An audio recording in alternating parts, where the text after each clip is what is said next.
आज मैं क्या करने जा रहा हूँ? मैंने शीशे में अपना चेहरा देखा। क्या मैं वही अर्चित हूँ जिसे मोहल्ले भर में आज्ञाकारी बेटा कहा जाता था? आज मैं अपनी माँ को, अपनी पहचान की नींव को कहीं दूर अजनबियों के बीच छोड़कर आने का प्लान बना चुका था।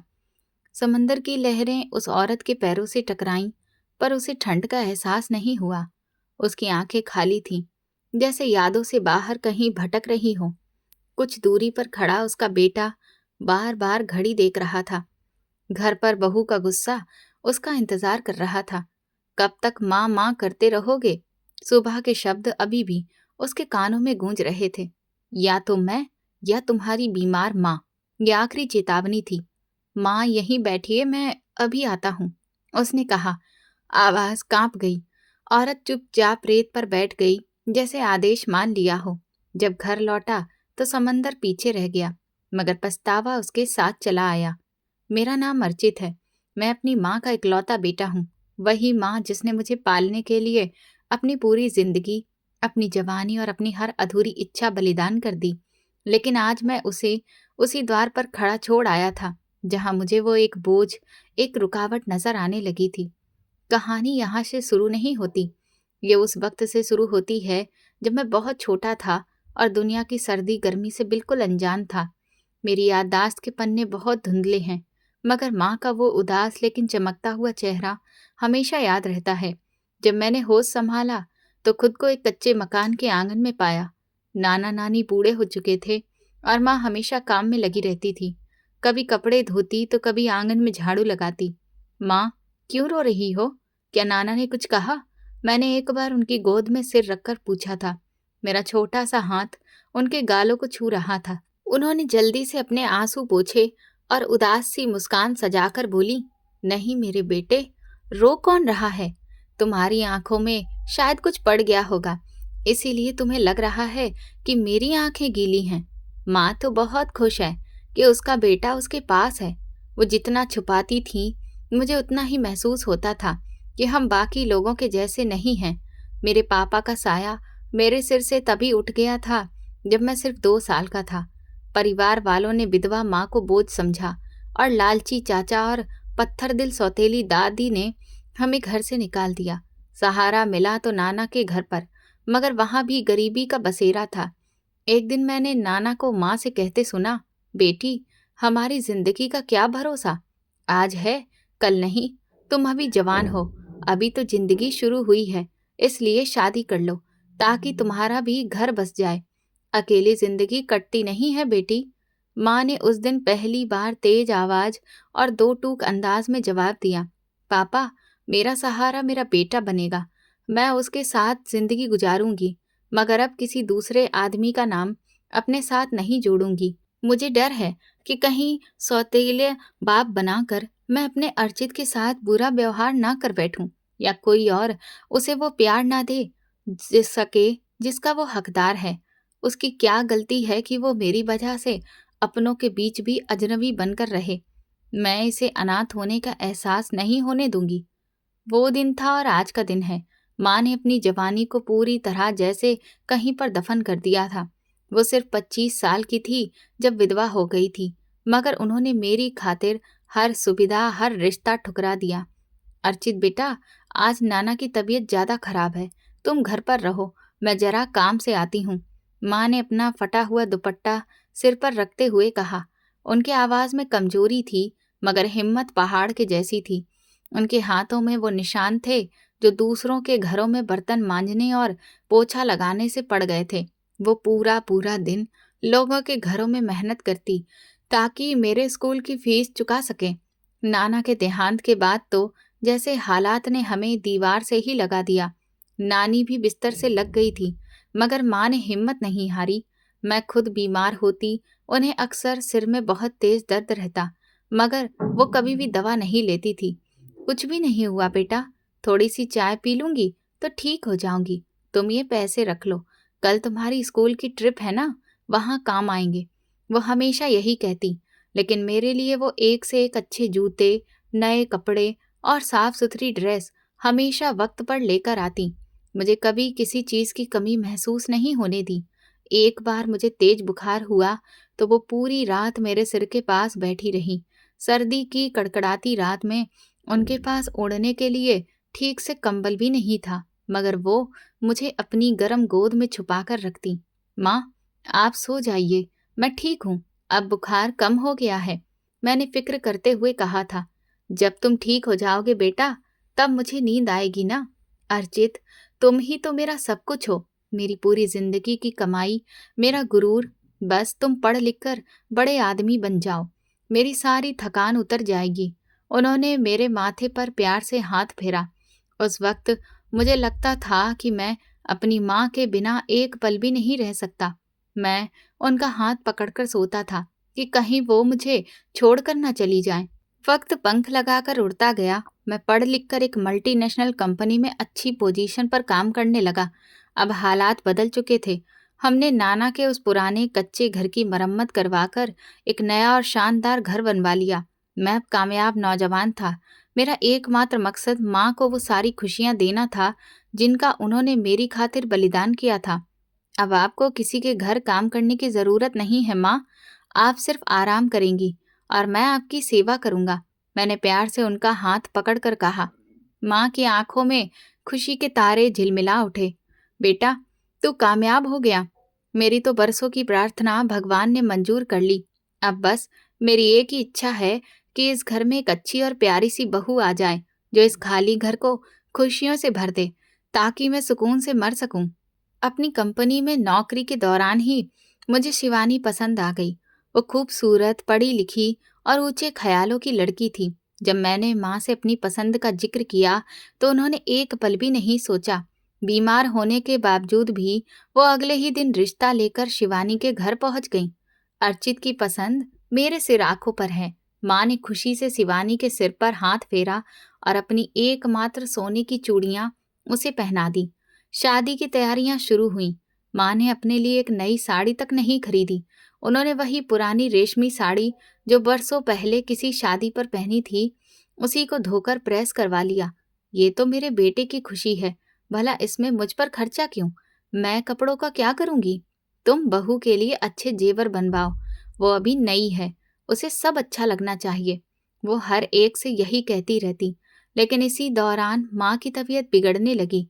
बरसों की मेहनत, अच्छी खुराक ना मिलना और खामोशी से सब बर्दाश्त करने की वजह से डिप्रेशन ने उनके दिमाग पर असर करना शुरू कर दिया था। शादी के कुछ दिन पहले ही उन्हें पहला दौरा पड़ा।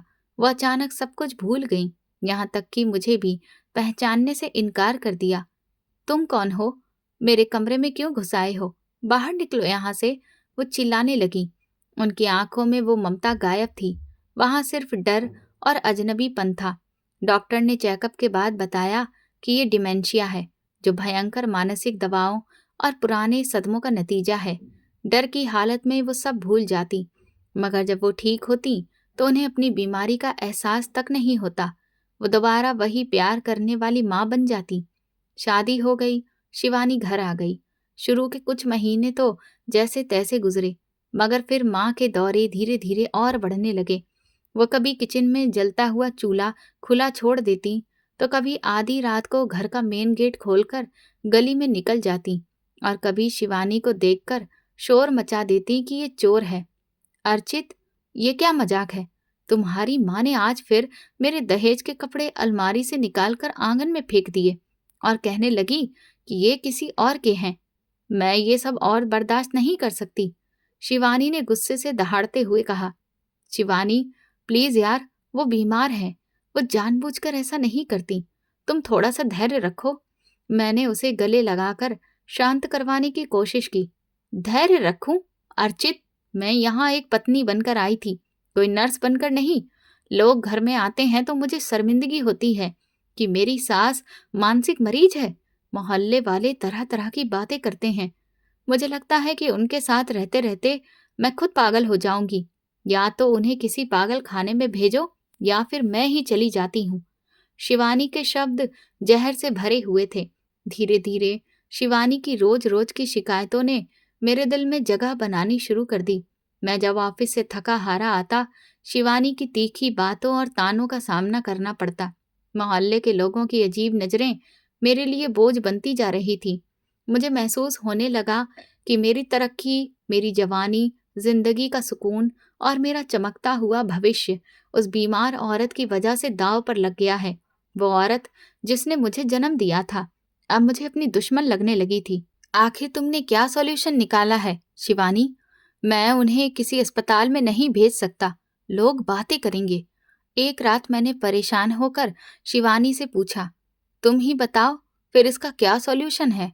वो बोली, सॉल्यूशन तो बहुत ही साधारण है। उन्हें कहीं दूसरे शहर ले जाकर छोड़ आओ, जहां पर कोई भी उन्हें जानता ना हो और ना ही उनका कोई पता मिले। अगर वे यहाँ रहीं तो हमारी जिंदगी नरक बन जाएगी। देखो अर्चित, हमें अपनी जिंदगी जीनी है। हमें अपने भविष्य के बारे में सोचना है। कब तक इस बोझ को ढोते रहेंगे? शिवानी ने मेरे कंधे पर सिर रखकर धीमे और साफ अंदाज में कहा। उस रात मैं एक पल के लिए भी सो न सका। जमीर की आवाज तेज थी, मगर पत्नी की मोहब्बत और सुकून से भरी जिंदगी जीने की ख्वाहिश उससे ज्यादा ताकतवर साबित हो रही थी। मैंने फैसला कर लिया कि मैं माँ को किसी ऐसी जगह पर छोड़ कर आऊंगा जहां से वो कभी वापस ना आ सके। सूरत का समंदर का किनारा इस काम के लिए बेहतरीन था। वहां बहुत भीड़ होती थी और माँ को अक्सर दिन के वक्त ही दौरे पड़ते थे। आज वही मनहूस दिन था। मैंने माँ से झूठ कहा कि हम लोग घूमने जा रहे हैं। वो छोटे बच्चों की तरह खुश थीं। उन्होंने वही पुरानी रेशमी साड़ी पहनी हुई थी। अर्चित बेटा, सच में तुम मुझे समुंदर दिखाने ले जा रहे हो? तुम कितने अच्छे बेटे हो। उन्होंने मासूमियत से मेरा हाथ पकड़कर पूछा। हाँ माँ, आप बहुत दिनों से घर में बंद थीं। आज हम लोग खूब घूमेंगे फिरेंगे। मैंने उनकी आंखों में झांकने की हिम्मत ना करते हुए नजरें चुराकर कहा। हम समंदर किनारे पहुंचे। वहां लोगों की काफी भीड़ थी। समंदर की लहरें शोर मचा रही थी। बच्चे अपने माँ बाप के साथ रेत के घर बना रहे थे। हर तरफ हंसी मजाक था, मगर मेरे सीने में एक खौफनाक खामोशी पसरी हुई थी। मैंने अपनी माँ का हाथ मजबूती से पकड़ा हुआ था, लेकिन जैसे ही हम भीड़ के बीच पहुंचे, मैंने महसूस किया कि माँ का हाथ ढीला पड़ रहा है। उनकी नजरें भटकने लगीं। वही खास तरह का दौरा अब उन्हें चेहरे पर उनके दिखने लगा था। अर्चित, ये कहाँ आ गए हम? ये इतने लोग कौन हैं? मेरा घर कहाँ है? उनकी आवाज में घबराहट और बेयकीनी थी। यही वो मौका था जिसका मैं इंतजार कर रहा था। मैंने धीरे से मगर जानबूझकर अपना हाथ उनके हाथ से छुड़ा लिया। वो एक लम्हे के लिए रुकी। शायद उन्हें एहसास हो गया था कि वो सहारा छिन गया है जिस पर वो अब तक टिकी हुई थी। अर्चित बेटा, कहाँ गए तुम? मेरा हाथ पकड़ लो। यहाँ बहुत भीड़ है। मैं खो जाऊंगी। मुझे डर लग रहा है। अर्चित, वो पागलों की तरह चारों तरफ देखने लगी। मैंने पीछे मुड़कर देखने की हिम्मत नहीं की।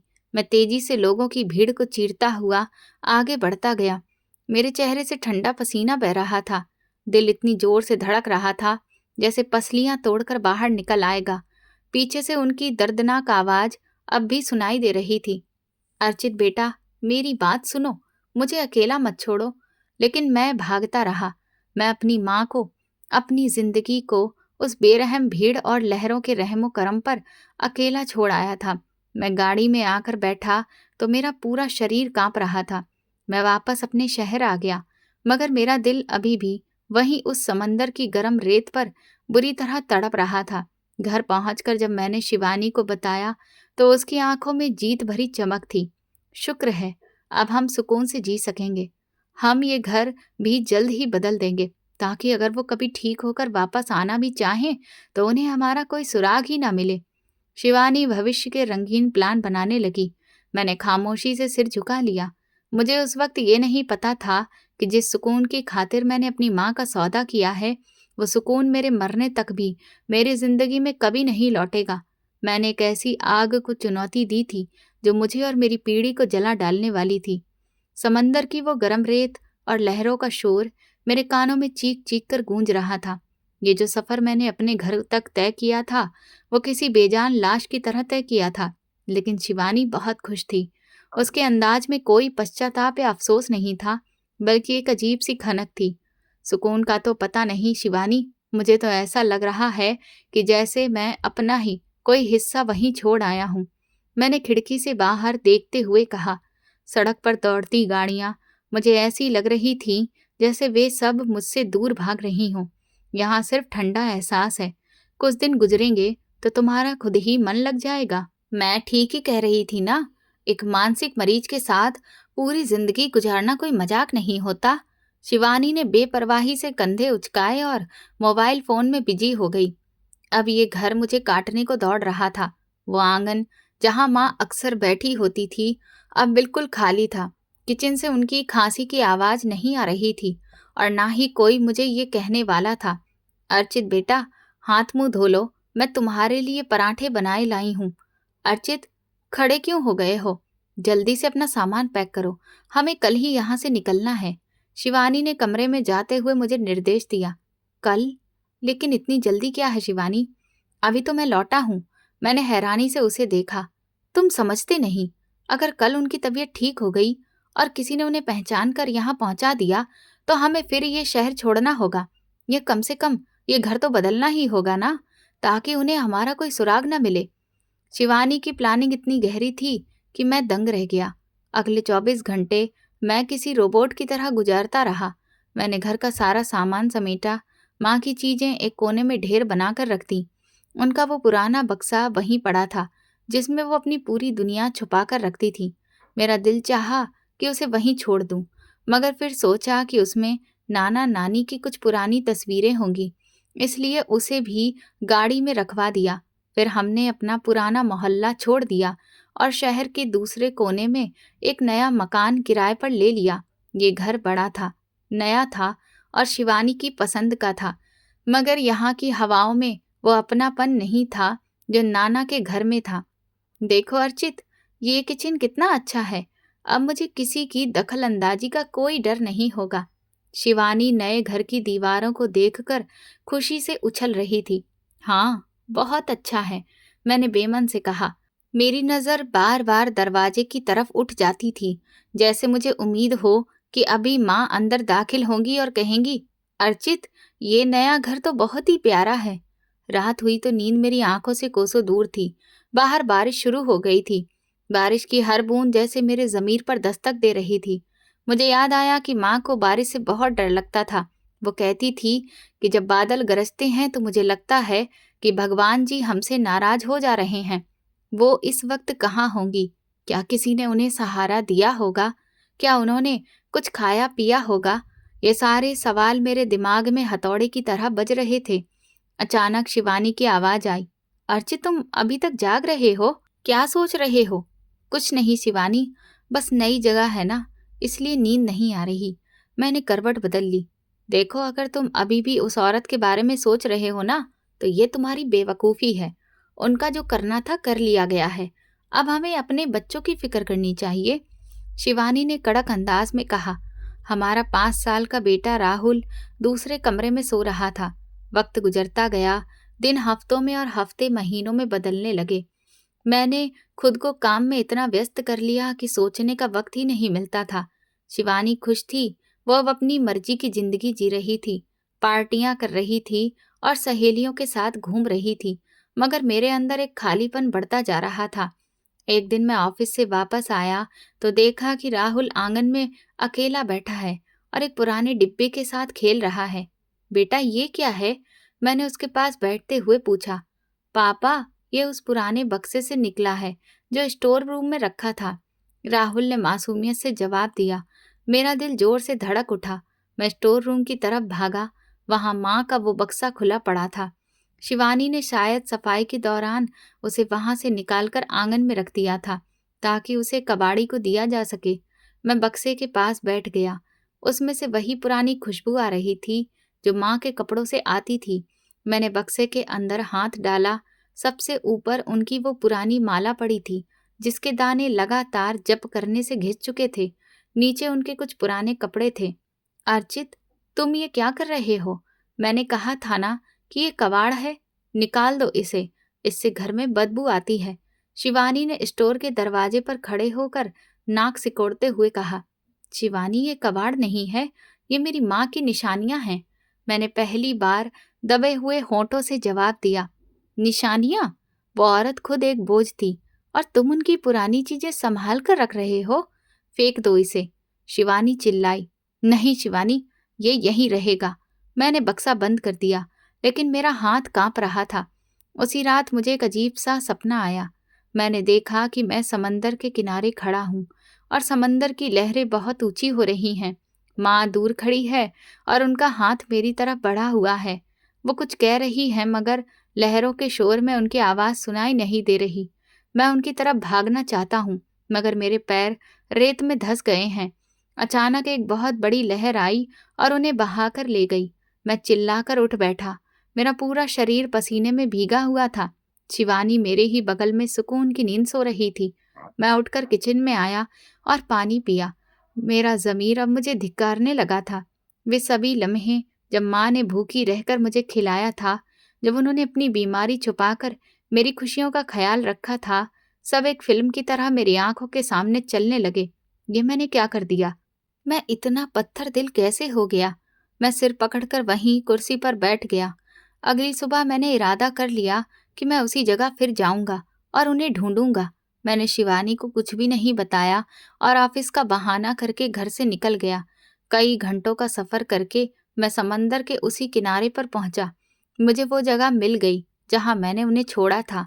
वहां मौजूद दुकानदारों, घोड़े वालों और ऊंट वालों से भी उनके बारे में पूछा। भैया, यहाँ एक बूढ़ी औरत थी जिनकी मानसिक हालत ठीक नहीं थी। क्या आपने उन्हें देखा है? मैंने एक चाय वाले से पूछा। साहब, यहाँ तो रोज हजारों लोग आते हैं। हमें क्या पता कौन सी बूढ़ी औरत थी, उसने लापरवाही से जवाब दिया।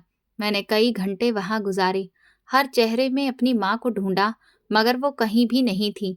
वहां की भीड़ देखकर मुझे एहसास हुआ कि मैंने उनके साथ कितना बड़ा जुल्म किया था। वो तो इस शहर से भी अनजान थी। वो कहाँ गई होंगी? मैं नाउम्मीद होकर घर वापस लौट आया। शिवानी को मेरा ये व्यवहार अजीब लगने लगा था। अर्चित, तुम आजकल बहुत बदले बदले लग रहे हो। क्या बात है?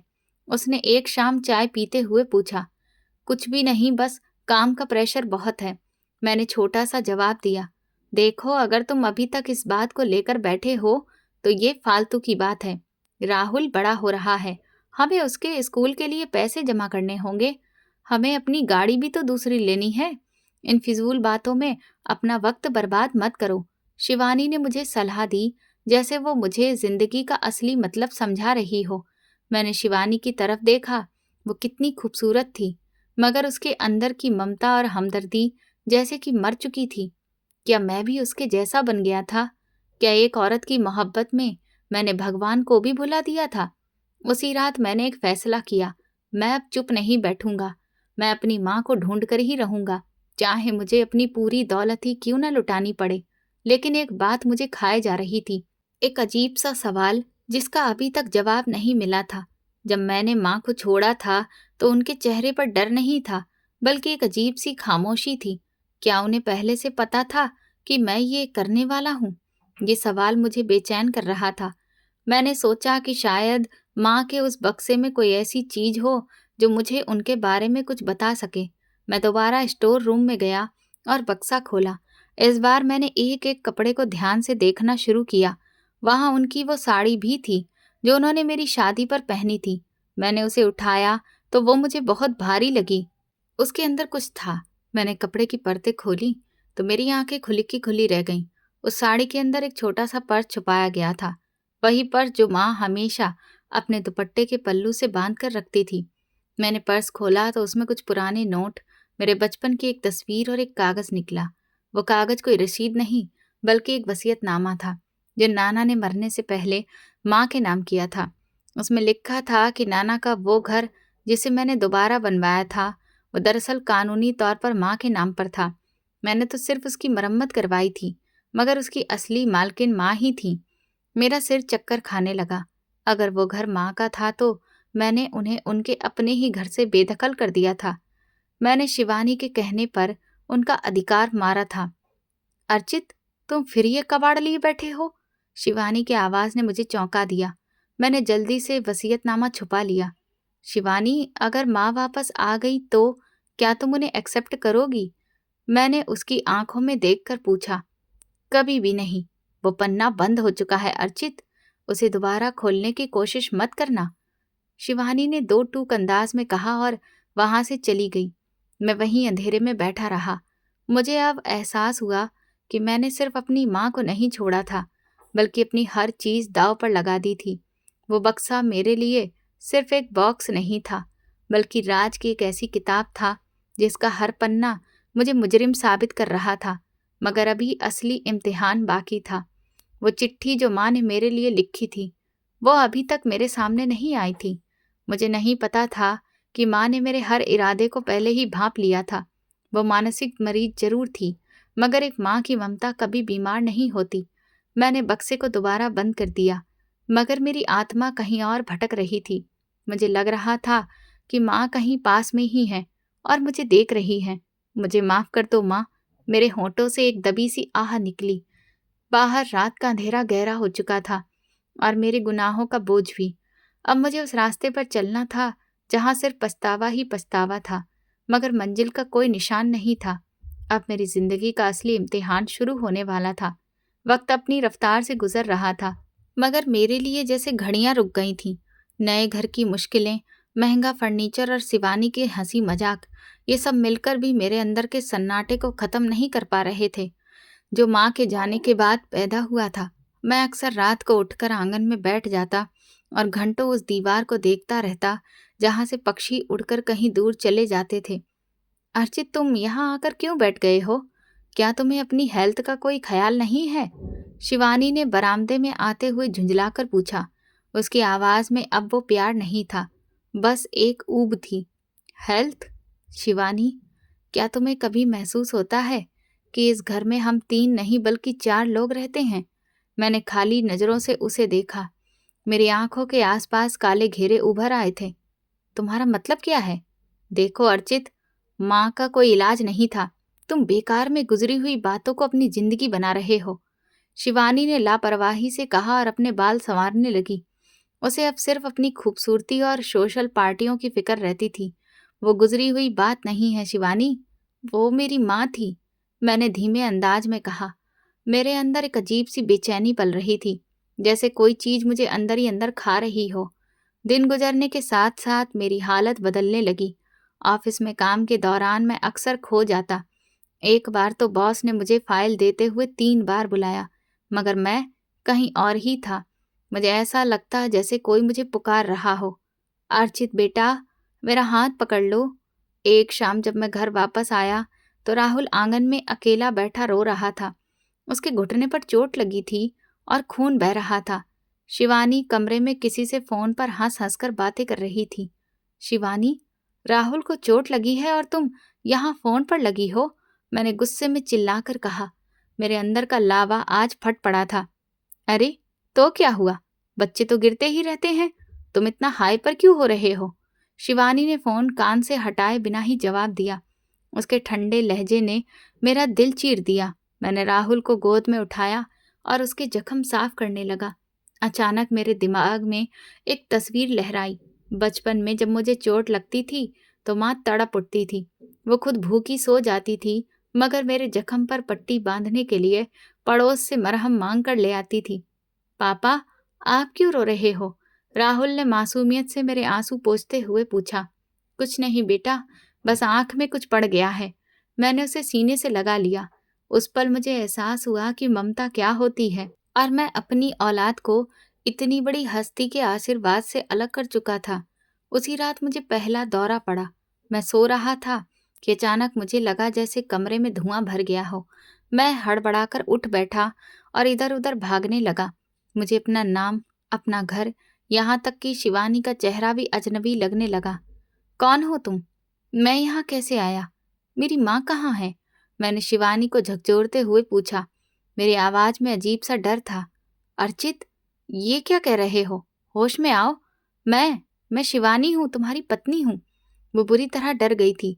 कुछ मिनटों बाद जब मैं नॉर्मल हुआ तो मुझे याद नहीं था कि मैंने क्या कहा था, मगर शिवानी के चेहरे पर डर साफ दिखाई दे रहा था। ये बिल्कुल वही बीमारी थी जो माँ पर भी छाई रहती थी। पछतावे ने मेरी मानसिक हालत पर असर करना शुरू कर दिया था। डॉक्टरों ने इसे ट्रॉमेटिक स्ट्रेस बताया, मगर मैं जानता था कि ये पश्चाताप की शुरुआत थी। अर्चित, तुम ठीक हो ना? कल रात तुम बहुत अजीब बातें कर रहे थे। अगले दिन नाश्ते पर शिवानी ने हिचकिचाते हुए पूछा। मुझे कुछ भी याद नहीं शिवानी, बस ऐसा लगता है जैसे मेरा दिमाग दो हिस्सों में बट गया है। एक हिस्सा अतीत में भटक रहा है और दूसरा अभी भी डरा हुआ है। मैंने चाय का कप पकड़ते हुए कहा। मेरे हाथ हल्के हल्के कांप रहे थे। देखो, तुम्हें आराम की जरूरत है। हम कुछ दिनों के लिए शहर से बाहर चलते हैं, शिवानी ने राय दी, मगर मैं जानता था कि वो खुद उस माहौल से भागना चाहती थी। कुछ दिनों बाद मैं दोबारा सूरत गया। इस बार मैं किसी को बताए बिना निकला। समंदर के किनारे वही भीड़, वही लहरें, सब कुछ वही था। मैं घंटों उस जगह पर खड़ा रहा जहां मैंने आखिरी बार माँ का हाथ छोड़ा था। भाई साहब, आप यहाँ रोज आते हैं? किसी को ढूंढ रहे हैं क्या? एक बूढ़े ऊंट वाले ने मुझसे पूछा। उसकी आंखों में हमदर्दी थी। हाँ, मेरी माँ खो गई है यहाँ पर, मैंने भरी हुई आवाज में जवाब दिया। साहब, यहाँ जो खो जाता है वो दोबारा नहीं मिलता। या तो समंदर उसे ले जाता है या फिर ये भीड़ भरा शहर। लेकिन एक अम्मा थी, कुछ महीनों पहले यहाँ बैठी रो रही थी। उन्हें कुछ लोग साथ ले गए। उसने धुंधली याददाश्त पर जोर देते हुए कहा। कौन लोग? कहाँ ले गए? मैं तड़प कर उसका कंधा पकड़ लिया। पता नहीं, कोई गाड़ी आई थी, शायद किसी ओल्ड एज होम वाले थे, उसने बेचारगी से कहा। मैंने सूरत के हर हॉस्पिटल, हर ओल्ड एज होम, हर थाने के चक्कर लगाए। मैं उनकी तस्वीर दिखाता, हाथ पैर जोड़ता, पैसे देने की पेशकश करता, मगर जवाब हर जगह एक ही था। ऐसी बहुत सी औरतें आती हैं, आपके पास कोई ठोस निशानी है? मैं टूट चुका था। जब मैं वापस अपने शहर आया तो शिवानी से मेरा झगड़ा बढ़ गया। वो मेरी इस हालत से परेशान हो चुकी थी। अर्चित, मैं अब इस पागलपन को और बर्दाश्त नहीं कर सकती। तुम हर वक्त अपनी माँ का राग अलापते रहते हो। तुमने खुद उन्हें छोड़ा था, अब ये ड्रामा क्यों कर रहे हो? शिवानी ने गुस्से से अपना बैग बेड पर पटक दिया। ये ड्रामा नहीं है शिवानी, ये मेरे ज़मीर की पुकार है। तुम नहीं समझोगी, क्योंकि तुमने कभी प्यार किया ही नहीं। तुमने सिर्फ ज़रूरतें पूरी की हैं। मैंने सख्ती से जवाब दिया। मोहब्बत? अगर मैं तुमसे मोहब्बत न करती तो तुम्हारे इस बीमार दिमाग के साथ अब तक न रहती। राहुल पर क्या असर पड़ रहा है, तुम्हें अंदाजा भी है? वो तुमसे डरने लगा है। शिवानी की बातें मेरे दिल पर तीर की तरह लगी। मैं राहुल के कमरे में गया। वो अपनी किताब में खोया था। मुझे देखकर वो एक पल रुका, फिर दोबारा पढ़ने लगा। मैं उसके पास बैठा, उसके सिर पर हाथ रखा। बेटा, मुझसे नाराज है क्या? मैंने प्यार से पूछा। नहीं पापा, बस मुझे डर लगता है जब आप गुस्सा करते हैं या जब आप भूल जाते हैं। उसने मासूमियत से मेरी तरफ देखा। उसकी आंखें बिल्कुल मेरी माँ जैसी थीं। इसी दौरान शिवानी ने घर में बदलाव करने शुरू कर दिए। उसे लग रहा था कि शायद घर का माहौल बदलने से मेरी तबीयत ठीक हो जाए। उसने पुराना सामान कबाड़ में निकालना शुरू कर दिया। एक दिन जब मैं ऑफिस से आया तो देखा कि आंगन में वो पुराना बक्सा खुला पड़ा है। शिवानी उसमें से माँ के पुराने कपड़े निकालकर एक तरफ फेंक रही थी। शिवानी, तुम क्या कर रही हो? मैंने मना किया था ना कि इस बक्से को हाथ मत लगाना, मैं चिल्लाया। अर्चित, ये कबाड़ है, इसमें से बदबू आती है। मैं नई अलमारी बनवा रही हूँ, हमें इस पुराने सामान की जरूरत नहीं, शिवानी ने लापरवाही से कहा और एक दुपट्टा जमीन पर फेंक दिया। मेरा खून खौल उठा, मगर मैं चुप रहा। मैं झुककर वे कपड़े उठाने लगा। वही पुराने कपड़े, वही साधारण साड़ियाँ। अचानक मेरी नजर एक साड़ी पर पड़ी जो बिल्कुल नीचे दबी हुई थी। उसकी रंगत उड़ चुकी थी, मगर उसकी परत में कुछ छुपा हुआ था। मैंने उसे उठाया। वो अजीब सी भारी लगी। मेरी उंगलियां कांपने लगीं। मैंने कपड़े की परत खोली तो मेरे होश उड़ गए। उसके अंदर एक छोटा सा चमड़े का पर्स सिला हुआ था। मैंने जल्दी से उसे निकाला और अपने कमरे में आ गया। शिवानी बाहर मजदूरों को हिदायत दे रही थी। उसे पता नहीं था कि मैंने क्या ढूंढ लिया है। मैंने कांपते हाथों से उस पर्स की सिलाई खोली। उसके अंदर कुछ पुराने नोट निकले, शायद माँ की जिंदगी भर की जमा पूंजी। लेकिन उनके बीच एक लिफाफा था जिस पर नीली स्याही से लिखा था, अर्चित के लिए। मेरा दिल जोर जोर से धड़कने लगा। मुझे लगा मेरा सीना फट जाएगा। ये माँ की लिखावट थी, वही कांपते शब्द, वही अक्षर जैसे उन्होंने कभी मेरी स्कूल कॉपी पर लिखा था। मैंने लिफाफा खोलने की कोशिश की, मगर हिम्मत जवाब दे गई। मुझे लगा जैसे उसके अंदर से माँ की सिसकियां सुनाई दे रही हों। क्या लिखा होगा इसमें? क्या उन्होंने मुझे बद्दुआ दी होगी, या फिर कोई आखिरी शिकायत? बाहर बादल गरज रहे थे। वही काली रात, वही बारिश जो मन को डरा देती है। मैंने खिड़की से बाहर देखा। आसमान से गिरती हर बूंद जैसे मुझसे पूछ रही थी, तुमने उसे कहाँ छोड़ा? शिवानी कमरे में आई। उसके चेहरे पर अब भी वही बेरुखी थी। अर्चित, कहाँ लग गए हो? उसने पूछा। मैंने वो लिफाफा जल्दी से तकिए के नीचे छुपा दिया। मैं नहीं चाहता था कि शिवानी को इसका पता चले। अभी मेरी हिम्मत नहीं थी उसे पढ़ने की। मुझे लग रहा था कि जैसे ये चिट्ठी खुलेगी, मेरी जिंदगी की बाजी पूरी तरह पलट जाएगी। रात के पिछले पहर जब पूरा घर सो रहा था, मैंने धीरे से वो चिट्ठी निकाली। कमरे में खामोशी इतनी गहरी थी कि मुझे अपनी सांसों की आवाज भी हथौड़े की तरह लग रही थी। मैंने लिफाफे का कोना पकड़ा। चिट्ठी के अंदर से निकला कागज आंसुओं के धब्बों से भरा हुआ था। जैसे ही मेरी नजर पहली लाइन पर पड़ी, मेरे पैरों तले से जमीन निकल गई और आंखों के सामने अंधेरा छाने लगा। उस चिट्ठी में वो सच लिखा था जिसने मेरे पछतावे को कभी ना खत्म होने वाली सजा में बदल दिया था। माँ को सब पता था। उन्हें वो सब याद था जो मैं और शिवानी आपस में बातें करते थे। उन्हें सिर्फ एक बीमारी नहीं थी, बल्कि वो तो मेरी परीक्षा थी। मैंने चिट्ठी पढ़ना शुरू किया, मगर हर शब्द मेरे सीने में खंजर की तरह उतर रहा था। मेरे प्यारे बेटे अर्चित। मेरी जुबान से ये पढ़ते ही एक अजीब सी सिसकी निकल गई। मेरी माँ, मेरी प्यारी माँ। मेरी आंखों से आंसू ऐसे गिरने लगे जैसे वो भी मेरे साथ रो रही हो। उसमें लिखा था, मेरे बेटे, मैं तुम्हारी और तुम्हारी पत्नी की सारी बातें सुन चुकी हूँ। मुझे दूर कहीं छोड़ आओगे, इसका अंदाजा मुझे तभी हो गया था जब एक रात तुम शिवानी से कह रहे थे, तुम फिक्र मत करो, मैं इसका कोई ना कोई हल निकाल लूंगा।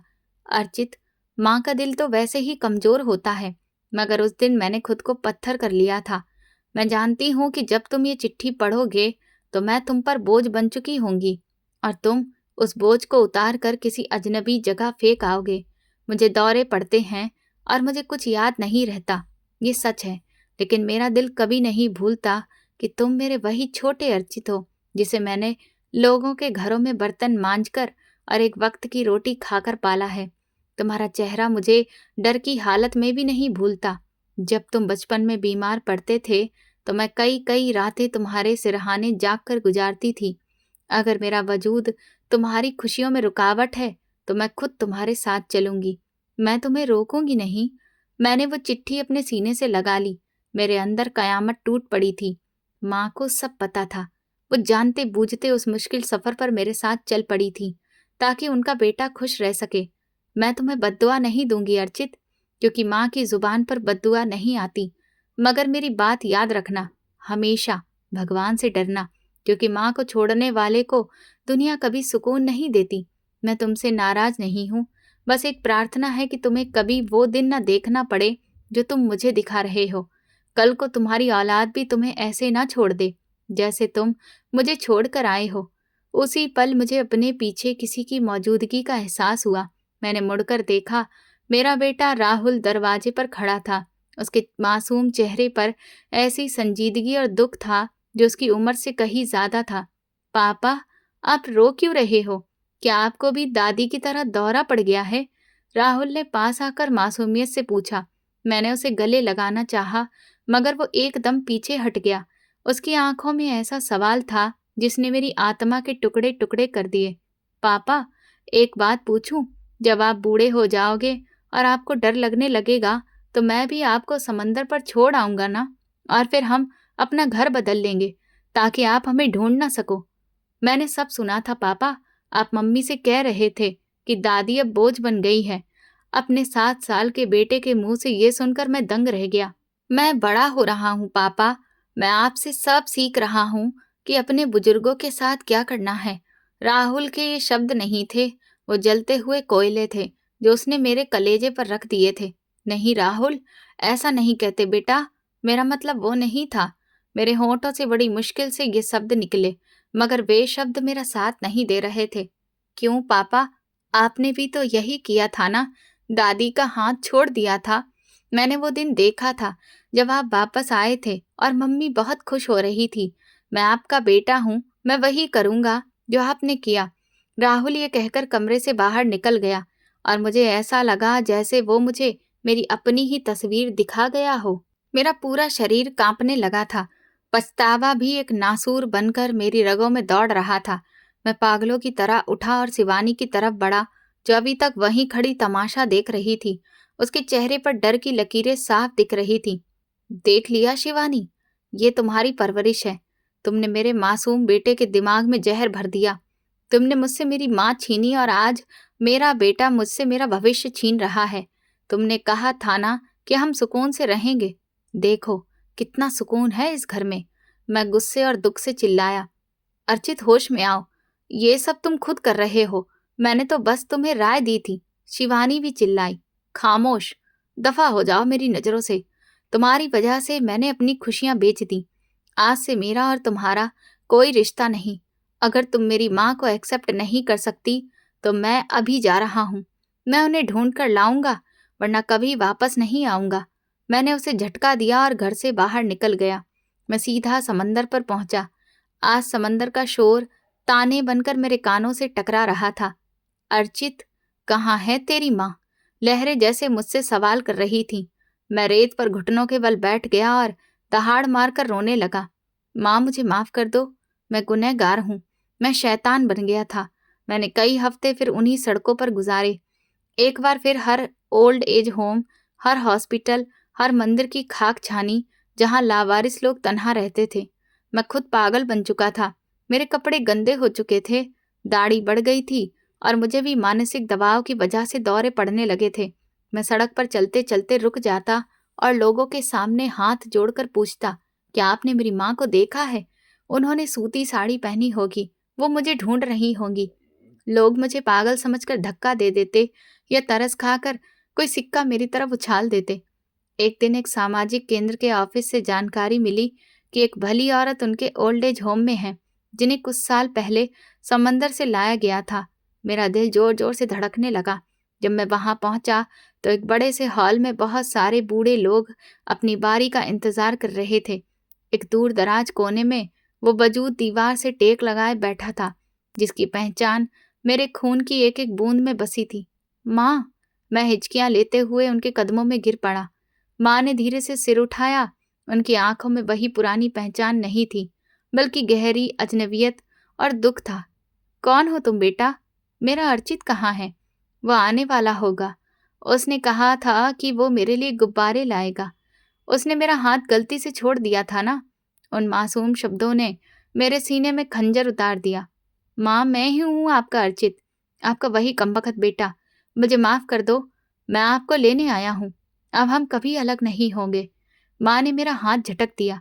नहीं, तुम वो नहीं हो। मेरा अर्चित बहुत अच्छा था। वो मेरी तस्वीरें भी संभाल कर रखता था। वो मुझे कभी नहीं छोड़ सकता। तुम यहाँ से चले जाओ। मैं अपने बेटे का इंतजार कर रही हूँ। मैं घंटों उनके पैरों में पड़ा रोता रहा, माफी मांगता रहा। ओल्ड एज होम के एडमिनिस्ट्रेशन ने यह सब देखा तो उनकी आंखों में भी आंसू आ गए।